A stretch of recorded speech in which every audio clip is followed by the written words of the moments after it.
留停，公司只给2条路，只能请1次，这真的合法吗？没关系，我来帮你。在剧中主角最无助的时刻，安心雅、吕杰和刘伯钧3位代言人以具象化角色现身，传达正确的职场知识跟力量。这是劳工局所推出的台南好做工短片，聚焦育婴留职停薪、怀孕歧视以及职场性骚扰防治等议题进行宣导。如果发生这个议题，如何来纪检，如何来投诉，如何来防止再发生的部分，劳工的权益如果自己疏忽的话，就可能就没有办法维持喽。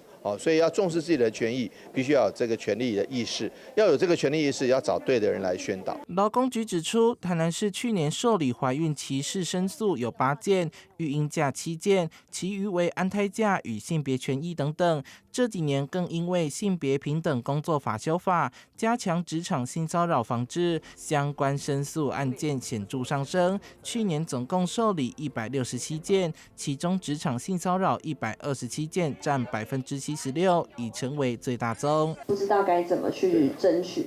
怀孕留停的问题做得好，大家可以安心的怀孕，安心的生小孩。那怀孕留停的假的这个薪水要不要打折啊？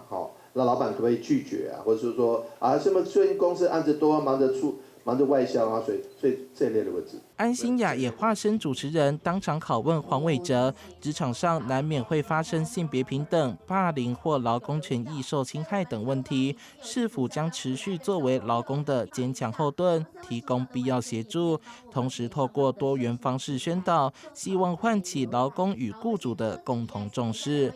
记者周怀谈的报道。